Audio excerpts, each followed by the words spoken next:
Um,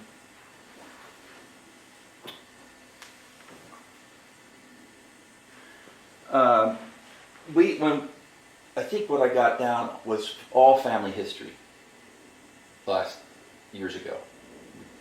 We got all family history. So, and I think we're going to leave it where we just started off with your earliest memories and childhood. You were born in Birdsboro? I was born in Reading Hospital, Reading Hospital. April 26, 1937. Dr. Winston delivered me.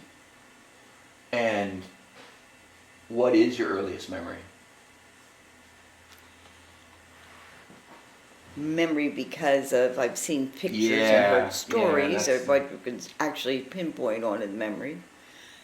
I remember living on Master Street, which was between 9th and Bingaman, and between 9th and 10th and Bingaman and Chestnut. It's a little alleyway, a lot of nice homes in it.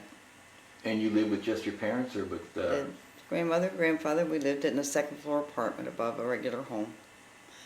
People that lived below us were, he was the cop, head cop, Reading. They used to call him the champ. Golinsky, I think was her last name. And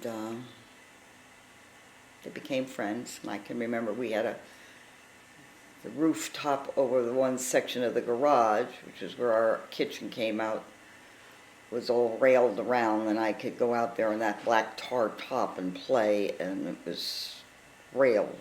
right. But then as I got older, 4 or 5, at that time, kids could roam the neighborhoods by themselves. And I'd roam around. I could get up to Chestnut Street, 9th and Chestnut, and I could see my grandmother's house. Wasn't big enough to walk across the street, but I Which could grandmother? see Amelia? Amelia Bench, Yeah. Mame.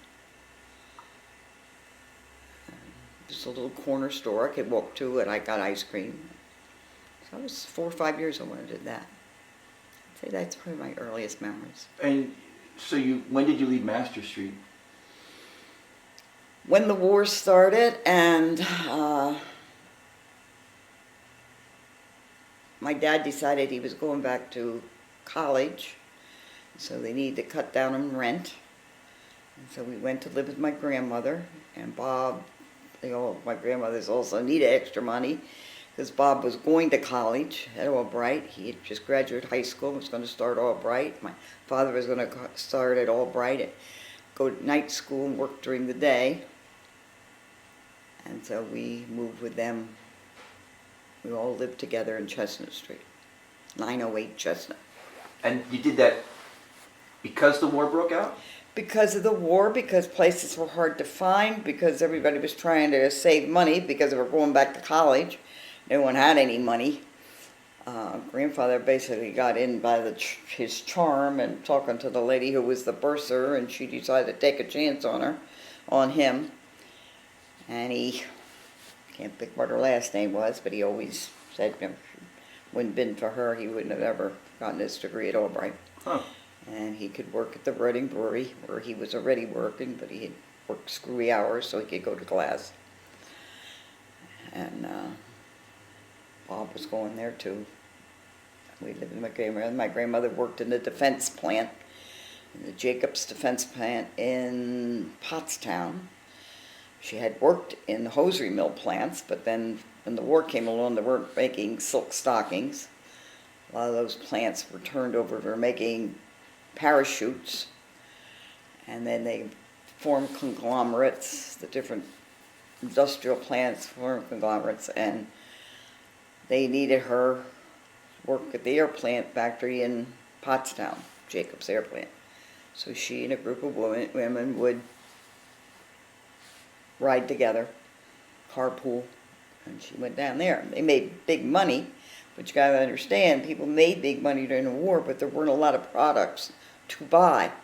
you weren't able to buy cars and new refrigerators and all that kind of stuff. So people saved their money, which was a great boon for the American economy. So when the war was over, the GIs came back and had money.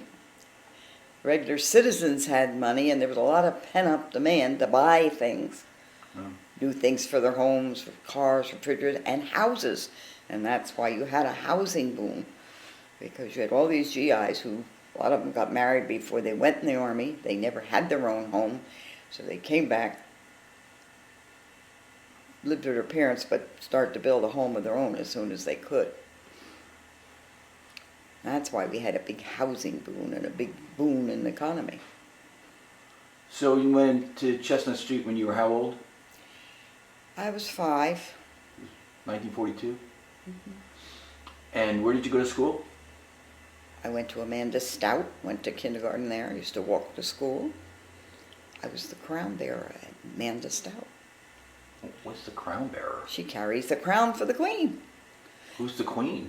Well, they vote, the school Oh, board or oh. somebody voted, it was May Day and May Queen and all that. So I carried the crown, that was a big deal. But the thing is, you have those pictures where they're showing people dancing around the maypole and everything, and me walking. And notice, I am the only one who had brown shoes. Because during the war, you had stamps to buy your shoes. And you were only allowed so many stamps, and we didn't have enough stamps for me to get a pair of white shoes to wear with my old white outfit. Oh. So I wore white. And the following year I went to St. Paul's to go to Catholic school out in 9th and Walnut, where I walked. And then I was a flower girl in the May procession. And I got white shoes then, but that was because my Aunt Roosevelt was a big giver to the nuns at St. Paul. Some could say she bought my way in, and I had white shoes at that time. And you were on Chestnut Street till when? When did you guys leave Chestnut Street? We were there probably 3 years altogether in Chestnut Street. My mother would have probably said it was her whole life, or the worst time of her life. She and her mother-in-law did not get along living together under the same roof. My father was in the middle of it all, and there were a lot of fights and a lot of screaming and a lot of tension. And so as soon as he got his teaching degree and got offered a job, although the war was still on, we probably had a year and a half, or half a year, that he drove to Birdsboro. We had gas that was rationed, so he drove 2 other teachers with him down to Birdsboro to teach at the time. And we still lived in Chestnut Street, but then that first summer, in between my first and second year of school, we moved to Birdsboro, to the Brook Mansion. So he got the job at which school? Birdsboro High School. And he taught what? Biology, physics, chemistry, and aeronautics. And what year was that? Well, I would have been I started second grade there, so 44. 43, 44, somewhere in there. And It was on. Brook, I've heard you describe Brook Mansion before, but you didn't have the whole place to yourself. No, we rented a section. The house was built in different sections. They had what called the Italian Renaissance section, which was the part we lived in, and that part had the servants' quarters, which were 2 bedrooms and a bathroom, and a kitchen which served for the main house. And then attached to that became the pantry, where it was a big walk-in safe like you would have at a bank, and big shelves and stuff. And they put a little tiny stove in there, and so because it already had a sink, they put this stove in. It became my mother's kitchen.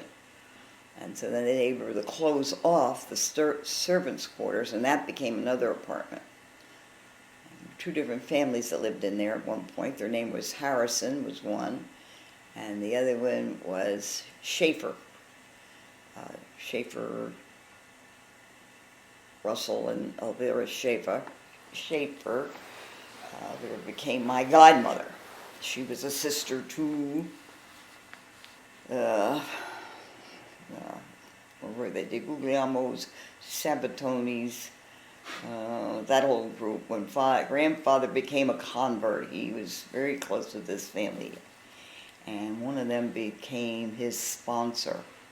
And that's how I ended up attaching myself to this Elvira, or Zizzy as I used to call her, and their family. And she became my godmother. But they lived there for a while. And then we lived in the Italian Renaissance part, which was basically the dining room area. And there were 4 bedrooms in that area. The pantry, it was the main entrance, big hallway and entranceway. And then another part of the house was added on, and that was sort of like Southern colonial, I guess. It had big white columns and big front porches and back porches and ceiling-to-floor windows, and that section had a study and a salon and another big room, I guess would be a dining room, music room it was, right? And that had another big entrance and big stairway. And then off to that was a library, a really beautiful little room, which was all glass windows around and beautiful, beautiful stacks of books. And upstairs above that was I think only 1 bedroom and a bath. And that was sectioned off for a 1-bedroom apartment. They put a stove and a sink in that one section of the library and could section it off, and it was just a 1-bedroom apartment. And then the main section, which was the real Southern colonial look, that had 4 bedrooms in it. They made a kitchen out of this sort of study room, and so that was a family of 4 lived in there. People by the name of Flannery lived in that house. Who lived the other one, I don't know. A pretty interesting place to live, huh? Oh, it was, Especially considering for a the kid. fact, for a kid and for me, and being an only child, and I spent a lot of time by myself, I was like Alice in Wonderland and roamed around through these grounds because they were gorgeous and big old trees and big old shrubs, and you could go into the forsythia trees and bushes, and in the middle of this forsythia would be a whole rounded little place, so it's like your own little hut. So I take the porch furniture from the mansion and stick it in there, and had a little house. I played there, and a couple of weeks later I'd drag it around to someplace else. I mean, there was an ice house, there was a wood house, there was a carpenter shop, there was a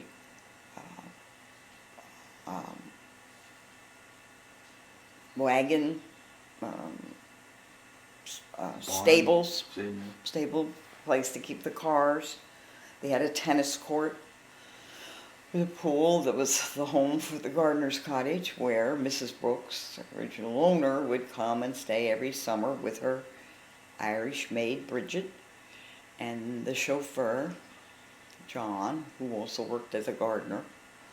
As the years went on, he did less gardening. And then they had a house built on another section where one of her sons, Robert Brooke, built this home. He was married to a climber from Reading. They never had children. He had been married once before and had 2 children, divorced that, and this was his second. He married Miriam Climber from Reading. And they lived on this house, and it was built on one section. It was a fun place. As I said, I was lonely sometimes as a child, but my friends all came there to play, so that was a big thing. Who were your best friends then? Roseva, Maria, who are still my best friends. The Zampellis. They lived along River Road. Roseva's last name was... What's this? What was her last name back then, Roseva? Dodie. And No, well, McKillian was her maiden name. Killing Maria. And Maria was Varney. And the Zampellis, the Guglielmos. A lot of these people all lived along River Road. Their parents worked, their fathers worked in the steel mill, and so these were cheap houses that were weren't given to them, but they paid rent, whatever they paid for them. I'm sure they paid much too much. They didn't have indoor plumbing. They had cold stoves to heat. They eventually all got out of there and built homes in Birdsboro. But that was the starting point, and that's where they all worked. They weren't educated, but most of their, and didn't probably even graduate from high school, but they made damn sure that their kids graduated from high school or went on to college. So the old American dream type of thing. So how many years were you at Brook? We were there from the time I was in 2nd grade until I entered, I guess, 6th grade. Yeah, And all the beginning while of the he was 50s. teaching? He was teaching, but then he left teaching, like right at the end of the war. He left teaching because it was hard making money teaching. He worked 3 jobs. He worked teaching. He used to work for the oil refinery, Schur's oil refinery plant down on 611. The Schurs were friends of theirs from high school, grandmother and grandfathers, and they came up with the idea of refining oil, which is really one of the basis of how oil is refined today and recycled and reused. But at that time it was kind of off the wall. People thought they were a little nuts for doing it. But he ran the lab for them. Go down there like 3 nights a week and check everything out. In summertime. Used to run the recreation department in Birdsboro, ran the pool and the 3 playgrounds, and grandmother was a great playground leader. And he used to teach part-time at Albright College too. So that was a lot of running around. And finally he got this job with Upjohn. And we got a car, real car. And that was the best movie we ever made. He stayed there for 30-some years and was very successful at it. He was a born salesman. And he came into the drug industry at the right time because after the war there was a lot of money. They did a lot of research, a lot of new drugs came on the scene, and penicillin came on the line, and birth control pills were introduced, and there were new products almost every other month, and he loved that. And he could, as I said, he could sell anything to anyone. The doctors liked him because he was very knowledgeable, because having taught chemistry and biology and whatever, they respected what he had to say. He was teaching them something. He knew how to teach them rather than just give them a lot of blah, blah, blah. And he made a lot of personal friends with those doctors, where he'd be invited to their homes for dinner, or we'd be invited to their summer place down in Maryland for a weekend. Or he had a very, very unusual relationship with his clientele. Thus, explains why he was very successful. He ended up making more money and didn't realize what he made. He just invested, had them take it out of his salary, left them do with it what they wanted, and when the time came for him retired, it was like he didn't know how much money he had. He was flabbergasted. When you say he didn't know how much he had, he was paying attention to it. I mean... He paid attention to it, but I don't think he really realized how much it had accumulated and how processed up. That was a whole new concept about saving through your company, you know. You know, you give us $10 and we'll give you 15, and okay, so he did that for how many years? But also what it was all adding up to at the end was another story. So we got the job when you were at Brook, and then you left Brook. And then we built the house on West 3rd Street, that crazy little white house. And moved in there when? Early 50s, 49, 50. And that was 1 block down from the high school, so that was great for me. I was in every activity the world ever knew. You know, student council, cheerleader, president of the Y-Teens, president of this, president of that. You name it, I was in it. Class plays. Went to every basketball game, baseball game, soccer game. I've forgotten how close it was to the high school. Yeah. Before they built Daniel Boone, right? Mm-hmm. Is that building still there? To be honest, I don't know. I think they did finally knock it down. They have a building out there that they use. I think they either marked that down or they knocked down the grade school, the Washington building. I may be wrong, I may all be out. Something I should check out when I go back. I don't know. So what did your mother do during this period when you lived in 3rd Street and he was working for Upjohn? She was little Miss Housekeeper. Mrs. Clean. Clean thing. She belonged to the BTA and belonged to the Women's Club. And then she, a couple summers or something, the year I started high school or so, was when Vensky's opened their luncheonette, and she had been friends with Jean and Peg Vensky all through high school, and Peggy was part of her club group that got together once a month and drank beer and talked. They'd been all friends since high school, and they were building this. They had already built the driving range and the miniature golf course, and they built this luncheonette, and they had this crazy friend they'd gone to high school with. I can't think of his name right now, but he was going to run it for him, so he did. So then he needed some help. My mother said, I'll go up and I'll something to do. So she worked as a waitress for 1 or 2 nights a week up there. This crazy guy. Can't think of his name. And so the second year, and it was only open April till like October, prime time when people would be playing golf or hitting golf balls. But the second year came along, and they assumed he was going to open it, and he got sick. So something happened. He couldn't open it. Jean and Peg got old. Oh, what are we going to do? We put this money in, we built this building. So my mother says, I'll run it. Gertie, you think you can do it? Sure, I can run it. So she did. She called me up and said, hey, you want a job? You can be a waitress this summer. Okay. And grandfather jumped in with 2 feet. It gave him something else to think. But he was getting tired of selling pills. I think he wanted something different to do. But he knew it was a good deal, so he wasn't going to give it up. So he got involved. They had the menu redesigned, and they got the ice cream people came in, and Friendly's ice cream, and they printed up a whole thing about all kinds of crazy Sundays, and they decided they were going to make steak dinner for families. So this was the place to bring your family. You just didn't come to have a snack. Mom and Pop could have a steak, the kids could have a hot dog, and that was a success. That's what really put the Bent Luncheonette on the map. It became very, very, very, very busy. And we had a crazy group of people that worked in there. They were mainly Albright College students. So you worked in there too? I worked in there. Your grandfather would come at nights. Hang on just a second. So it was a crazy mixed-up group.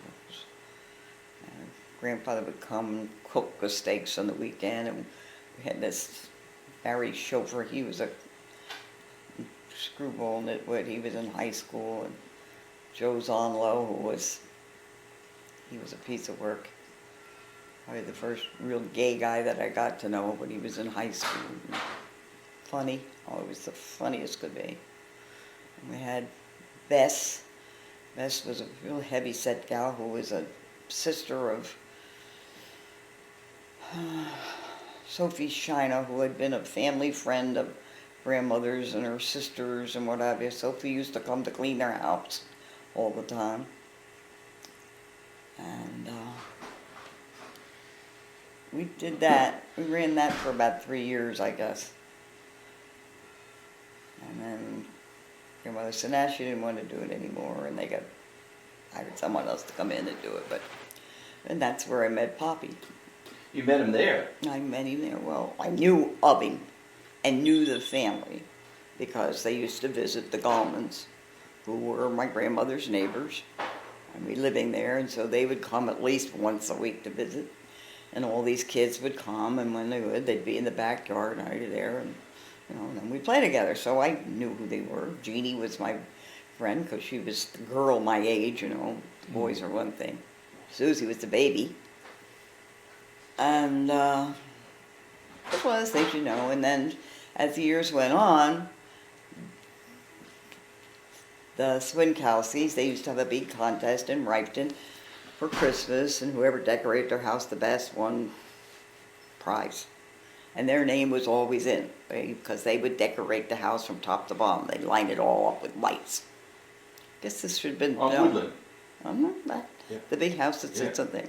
We all lit with lights. Of course, it would stand up, out. It stood up in that hill and was all lit up in Christmas. Well, that was, people hadn't seen that before. That was really kind of, wow. So then Grandmother would say, oh, look, there's Swienckowski. Remember them? They're the ones who come to Gommons. Blah, blah. Yeah. So that first year when she ran Gommons, when she ran the luncheonette at the big, at Swienckowski's, she wrote to me before I came here, and she said, you know, that, because remember those Gommon boys like that, well, they come in here to luncheonette all the time. Boy, they really grow up. They're in college and blah, blah. So the first day I go to work, who comes hopping in but your father and Joby Menges and Johnny. So here they come. So they walk in and sit down, and they're the hotshot college boys. They were doing summer work. And, I said, oh, I understand I'm supposed to know you guys, but I have to admit I don't really remember you. I don't remember the name, you know. Oh, yeah, well. So they're ordering their stuff, and your father and Joby Menges each had a mouse in their pocket because they were going to lab work at Albright, you know. Well, Grandmother happened to come by, and she was petrified of mice. She left out a screeching to them, you two are out of here. Don't you come back here. Don't blah, blah, blah, blah. Well, I don't know what they did with the mice and that, but they did come back, and they never had a mouse again. But they would come every afternoon, and almost every night it would be McGoey and McDevitt and your father and his brothers and Matt, and that was a hangout. They'd go hit balls and play miniature golf, and then stop there to get a hamburger and hang around and talk and all this kind of stuff. So that went on for about 2 or 3 weeks, when finally one day they came in, and I was waiting them all, and Joby Menges said, he was talking about a party, and he turned around to me and he said, why didn't you come to the party? And I said, well, I'd love to come to the party, but I don't know where you live. He said, oh, that's no problem. Frank will bring you. I said, well, don't you think you ought to ask Frank if he wants to bring you? And Frank says, yeah, I'll take you. You know, okay, it's next Friday night, blah, blah, blah. Well, all the girls at the restaurant, they were, oh, you're so lucky you're going out with that. Oh, he's the nicest guy. Oh, and this.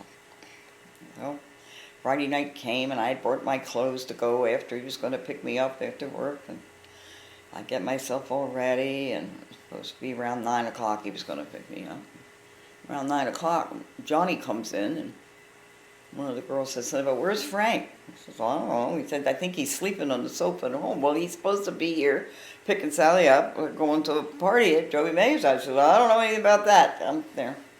So I waited and I waited. It got to be about 10:30, and we were closing the restaurant up at 11. Well, I guess I got stood up on that one. So the next morning at around 11 o'clock, when I went in early to order, and your father comes in and very sheepishly and says, I guess I owe you an apology. I said, you think you owe me an apology? I know you owe me an apology. Well, they didn't have the party. I said, well, I didn't know that. Why didn't you tell me they didn't have the party? Well, but they're going to have it next week, and if you want to go. I said, well, if you think you can remember to show up and take me, yes, I'll go to the party. So they did have the party, and he did remember, and we went. That was he and I and Matt at Joby Menges' farm down in Glenoley. Joby's father was a doctor, and Joby was going to med school at the time. Matt, yeah. So what year was that? That was my first year out of college. So, my first year of summer college. So I graduated in 55, so it'd be 56, summer of 56. And he was at Albright? He was at Albright. Okay. And you were between years at I was at Abert, he was at Albright. Okay. And Matt and John still had a year of college, a year of high school to go. They were a year, Yeah. there was a year between us. But anyway, we went out, had a whole summer. Turned out to be your father, Matt, and I, most of the time. And they were going someplace. Where are we going tonight? Oh, let's go here, let's go there. So finally I said, one night I said, your father, I'd like to go with just you. He said, you know what, Matt? And I said, I like Matt, but I'd like to go someplace with just you. He goes, okay, well, I'll tell Matt. He tells Matt, and I go, so that means I'm not going along? Yeah, you're not going. Oh, okay. So we went to the movies. So, next day, Matt's on the phone with Frank. So, how was the date? Good, good, good. Well, guess what? I have a date for tonight. We're going to have a double date. He wasn't missing out. He was still going to be there. So we went on a lot of double dates that summer. With Matt and Monica O'Brien and anybody else Matt could. And Monica was usually the standby. So before you met Pop, though, did you date anybody else was interested in? Oh, yeah. There was Eugene Laverne Francis. He was the love of my life from 7th grade on to my senior year in high school. Oh. I finally broke off with him. He broke off with me lots of times. I was always being true blue to him. And we're back together and got to our senior year. And How's he related to the Francises we know? it's not. Not? Okay. Not related, no. He was a year older than I. And he was a good-looking guy. He was a nice guy. He came from a screwy family. His father was a severe asthmatic and half the time couldn't work. His mother worked she was a seamstress, and she worked at the cafeteria at Birdsboro Steel. They liked me, but I was a Catholic. That was always a big deal. Really? Yeah, that was a big deal. Well, I thought that area was predominantly Catholic. Well, that's with the Italians. Birdsboro was, yeah. The Italian stuff, but the Lutherans and the Episcopal and the Methodists were on, and he was a Lutheran. Gene had a wonderful voice. He was a wonderful, wonderful singing voice. He was a bass, and he did a lot musical stuff, a lot of performances. And when he was a sophomore in high school, there were 3 guys who were seniors who also were very good singers. And that was the time when you had a lot of the Four Tops, this, that, and the other thing. So there were a lot of people doing that, trying to sing it. And they were very good. And they had appeared a couple times, like in Atlantic City. They had gotten jobs. Somebody got them a job, kind of half-ass agent. And they were to cut a record. And I was big time. And that summer, one of the guys that was in the group, Jimmy Plank, drowned out at Hopewell. And that was the end of that. And that was a crushing blow, particularly to Gene. The other 2 guys were smart guys. Their families came. The one was Bob Burrows, who was valedictorian, went on to become a Rhodes Scholar. I mean, he's traveled all over the world. He's taught at University of Lebanon. He's written books. He's done everything. And Mark Freeman also has had a successful life. What all he's done, I don't know, but his family was very academic and what have you, and so it wasn't the end of the world for him, for the 2 of them. But for Gene, it was, because this was going to be his way somewhere. Now, he was a good athlete, played basketball, a fair basketball player. Wasn't much of a baseball player, played soccer, was a pretty good soccer player. But he was a pole vaulter. He was the one that used to pole vault against Bradley Brenneman, who was your father's best friend. Your father met through Albright and a gang of guys at Why Missing, the Why Missing Central Catholic Connection. And when I first met your father, And he said something about Brad Brenneman, and we were going someplace at a party, and I said, I know Brad Brenneman. And he said, well, how do you know Brad Brenneman? I said, well, with all the track meets and everything I went through, and I also knew Brad Brenneman through Nancy Jane Wink, because Brad Brenneman was in Nancy Jane's class. So I had a unique connection in Berks County because of all the activities I was in school. I knew a lot of people from all these other little schools. And so if I'd go someplace, I always knew somebody from someone who knew someone else in there. And your father was always impressed in that I knew so many people, and the reason I knew was because of all these different activities and stuff I was in. Jean did get a scholarship to pole vault at Westchester State College. However, here was a kid, he had no money whatsoever. He got down there, his parents weren't able to help him out in any way, shape, or form, or very little. He never really knew how to study.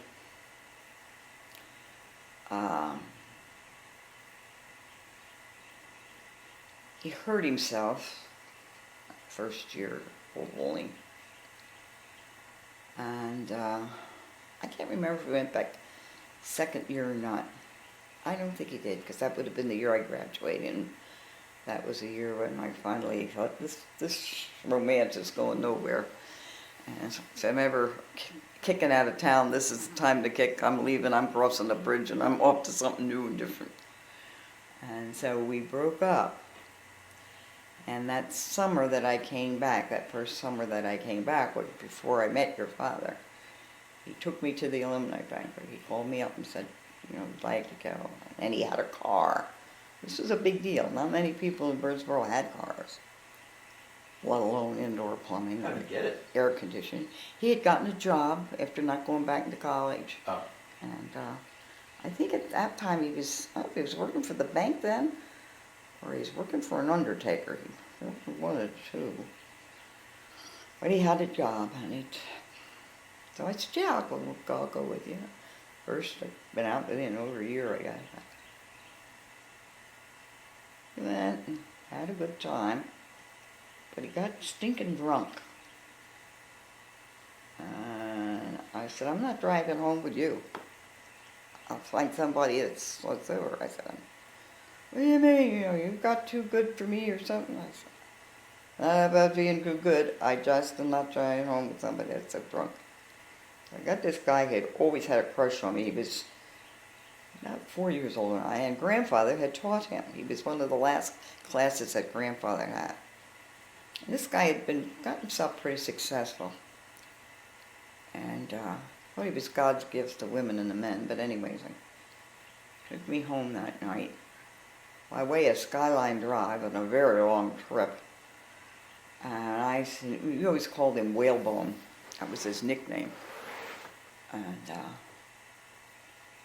I said, Whalebone, he said, what do you think chances are you and I or something? I said, chances are you and I are nothing.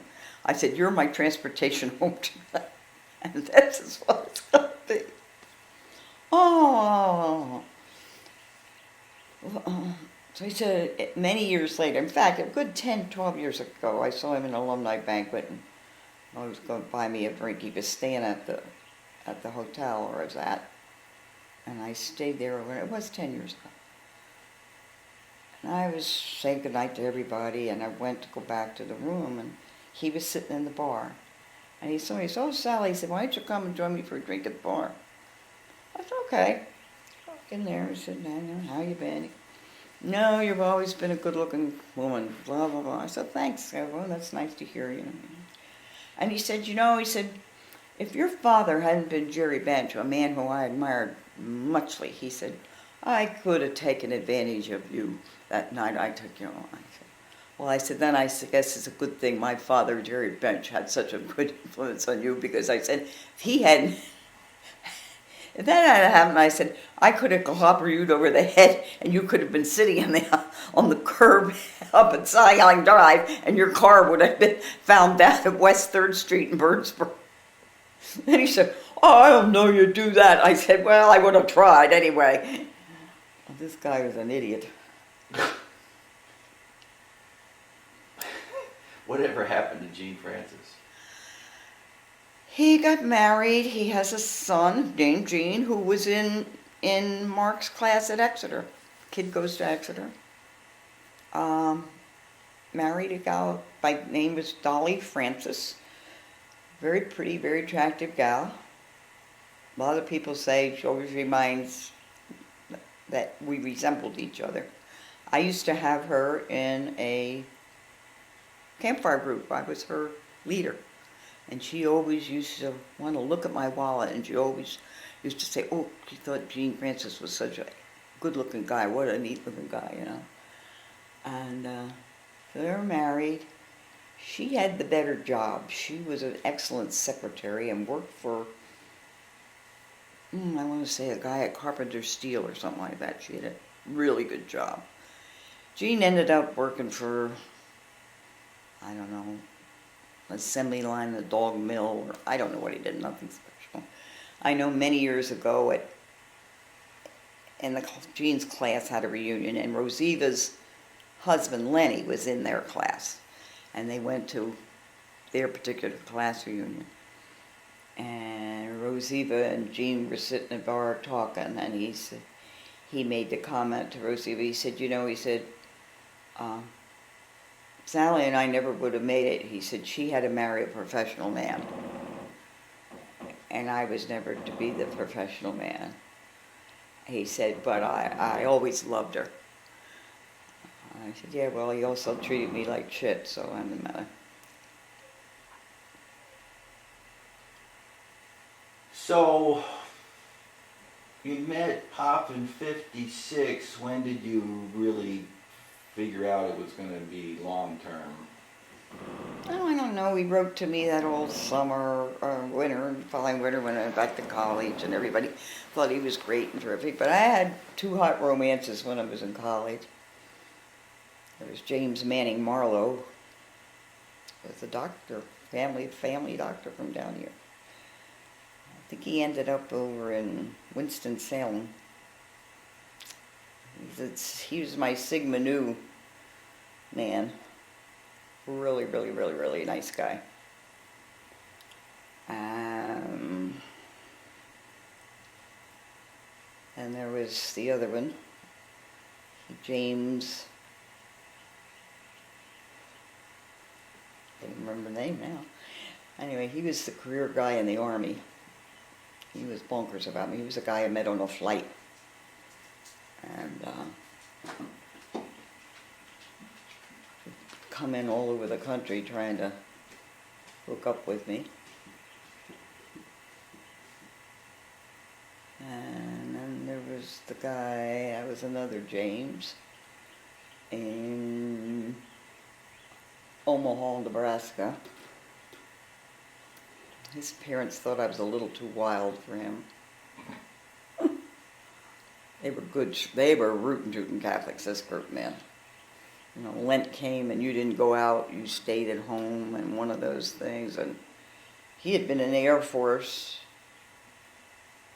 and did his tour and came out and was back in Omaha working. And I went to see him. It was during Lent. And I said, oh, so, well, where are we going out tonight? And I said, oh, well, we have to stay home and watch television. It's Lent, you know. Oh, okay. Well, after that romance kind of went down the tubes. He was a nice guy. So, tell me about your time at Averett. Oh, Averett was one of the best times of my life. I had more good friends there and more crazy, eye-opening experiences, and Averett was a goodie. I was glad I went there. Wanted to go south, didn't want to go north because it was cold. So that was the southernmost school I had heard about and had seen, and I'm going there, man. Off I went. I met Judy and Pam on at the train station, as we got on a train, they had a special train car. All the girls going to Everett, they would pick them up along the way. And we got on, and Judy and Pam and I talked from the time we got on, and we didn't stop talking for 20-some hours after we got off. And stayed best friends till we're in each other's weddings and whatnot. The 2-year school, right? It was 2 years. What did most people study there? Well, mine was retailing. Pam went for secretarial sciences. And Judy went for chemistry and whatever. Her plans were she wanted to move on to another 2-year school. I had no desire to do that. I was just going to school to placate grandfather because he wanted me to go to college. And I'm getting here. I wanted to go in the airlines, but I wasn't old enough to go in the airlines at the time. So that's the game plan I had. And we raised hell. It was a no drinking, no smoking Baptist college. I mean, if you got caught with a beer can in your room, you were shipped home. How'd you get around that? Oh, we found all kinds of things. You know, you put the beer in the back of the bathroom tank to cool it, and but they would come in, and we had to get dressed for dinner.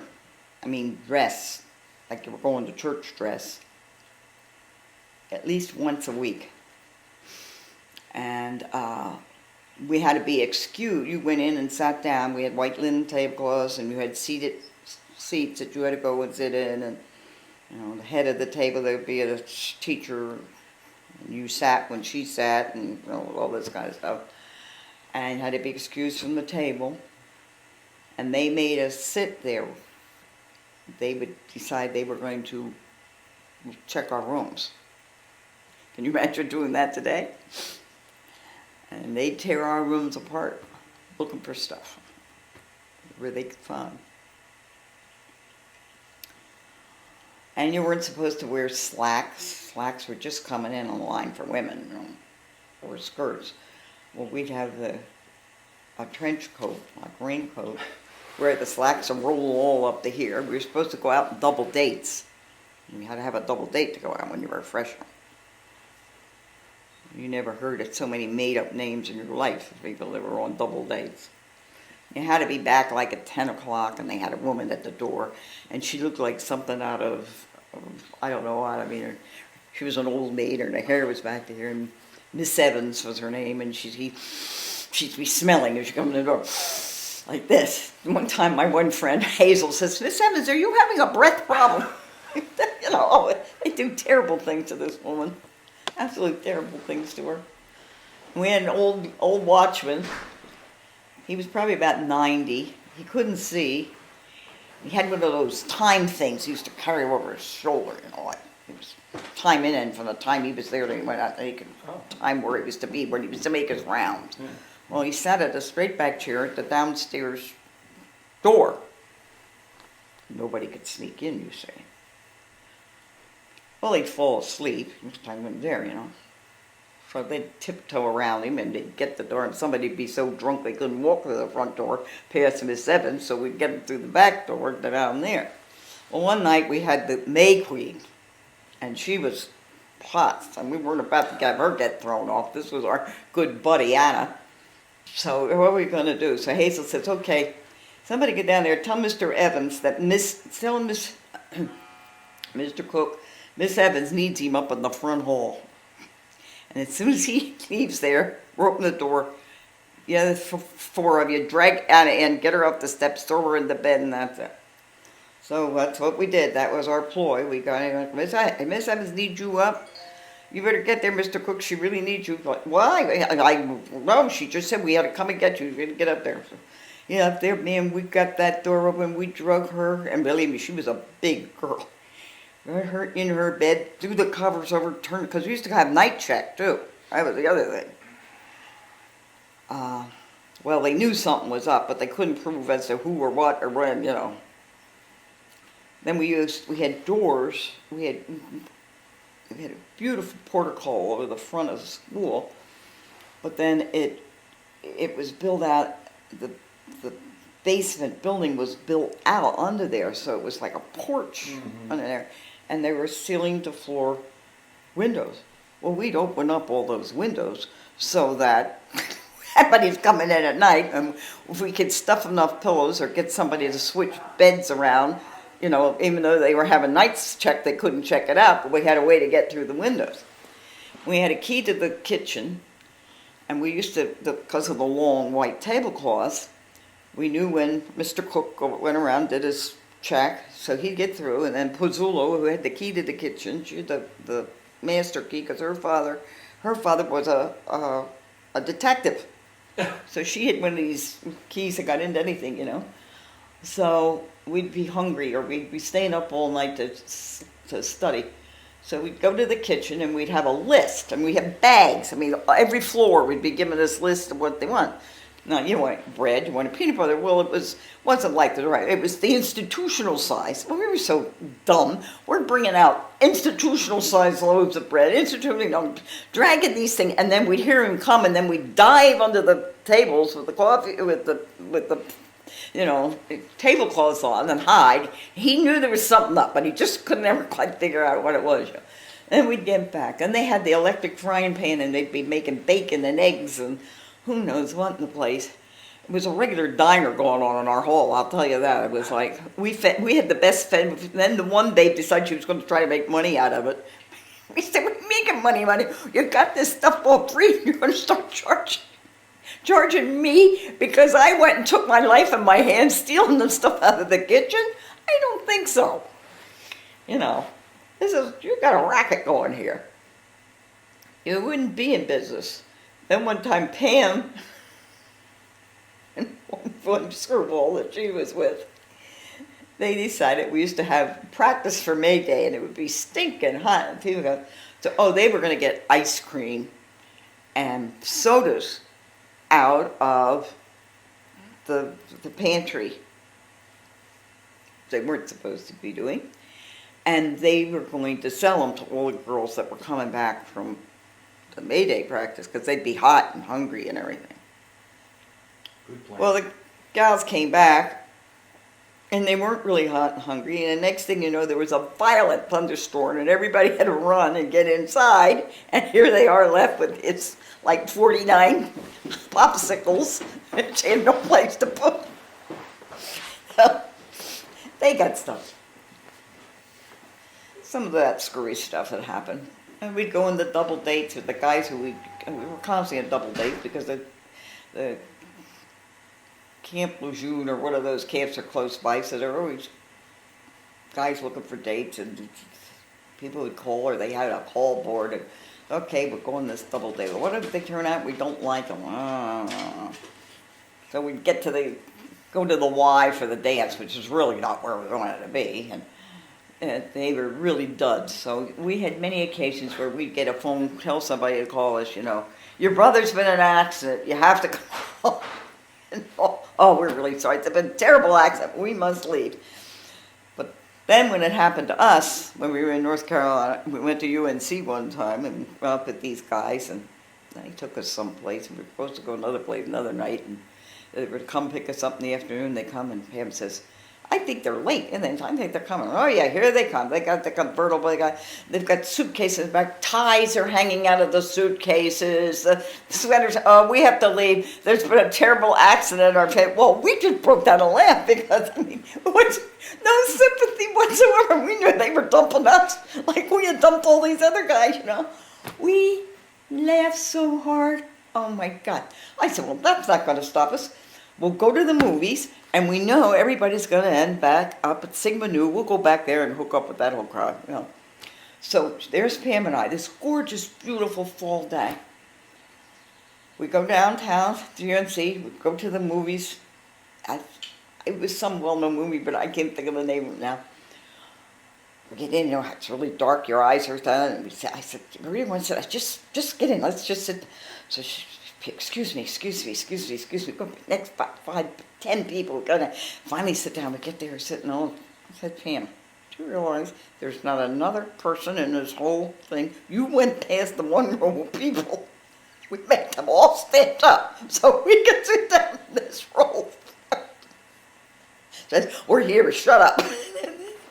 So we left there, made our way back to Sigmund and ended up at a really good party where I ended up seeing my big crush at that time, which was James Manning Marlowe, who I hadn't seen. So that turned out to be a good deal, even though the guys dumped us. How long did it take you to get from Averett down to UNC? Oh, probably about 2 hours. Wow. 2 hours. Listen, a bunch of girls. Haven't been around men for a while. It was worth it. I guess. We used to date the guys from Wake Forest, but it was usually UNC, NC State. We used to go NC State, the United Nations. Duke were the rich boys, but we really liked UNC. That was where we were going to go because they had the good fraternity parties and good basketball teams at that time. That was when they had got their first national championship. That was worth it. Oh, that's true. We'd go up to University of Virginia too once in a while. Got locked in a fraternity party closet there because they got raided. But that was another story. So Averett was a good time, and I made a lot of good friends who are still my friends. What did you, that was your first real experience being below the Mason-Dixon. I mean, did you find it odd being a Yankee? Or? Oh, very, very, very, very, very hard. I mean, we stood out and we knew it. They had a Newman Club, which probably had about 16 people, and we were all from the Mason-Dixon line. And they used to get this magazine in the library, all against Catholics and whatever. Oh. So we used to go in and rip it up and then let all the stuff hang out and throw all the stuff in the front of the door. No, they were, when our first experience was, the first week we were there at school, the bus came, used to stop, the public bus system, to go downtown shopping. So we get on the bus and we go sit in the back of the bus. And the bus driver's sitting there, we're waiting and waiting, the bus isn't taking off, And finally the bus driver says, young ladies, you will sit in the front of the bus. We said, oh, this is fine, we like the back bus. I'm even thinking, it didn't dawn on us what this was all about. Well, he did take off, and he went, did that, we went off, we got. That night when we got back, we got a call that we were to go to the president's office. And we got in the president's office, and he said, Averett ladies will not sit in the back of the bus. You will sit in the front of the bus, because you are Averett ladies. Even then we were kind of dumb, we didn't catch on, and then I was like, oh, okay. But we still went, and every time we got on the bus, we went and sat in the back of the bus, and that was our small way of protest. We had the neatest black lady who was our switchboard operator, Jula. She was a piece of cake, and then there was a black man who was like the handyman. And of course, we made the biggest fuss over them, and would do all kinds of stuff and give them stuff and whatever, and the good old Southern girls were like, shouldn't be doing that. Shouldn't be doing that. That's just not right. And I remember civil rights was the big thing, and then our history teacher and thing came out about how there was going to be integration of school. And this one gal was from Washington, D.C. Her name was Nancy Doggett. That will never come to pass. That is the most unrealistic decision our courts have ever made. That will never come to pass. She went on and on and on and on about it. And our history teacher, who was a fantastic woman, she said, well, Miss Doggett, that's your viewpoint. But she says, the law of the land is spoken, and it's going to come to pass, young lady, and you better be ready. She wasn't ready. So Doggett never got ready. Not her. But I remember that was the first time I saw black and white drinking fountains and black and white bathrooms. when remember we were on a bus going to a football game at UNC, and I had never seen that before.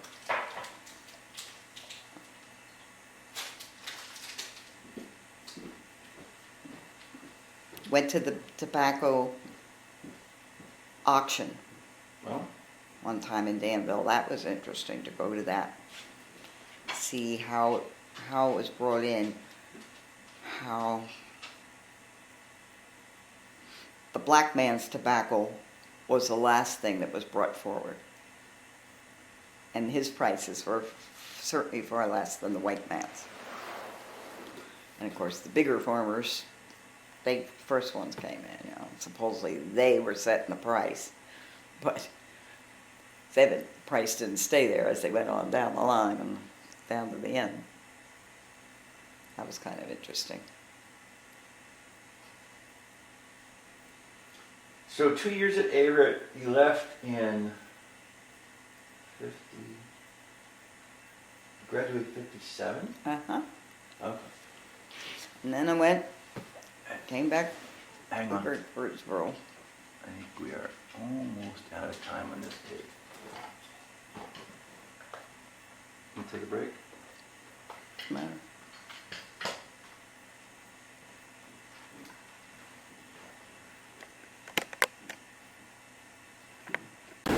It's carrying a banner behind it? What's it say? What's it say on the banner?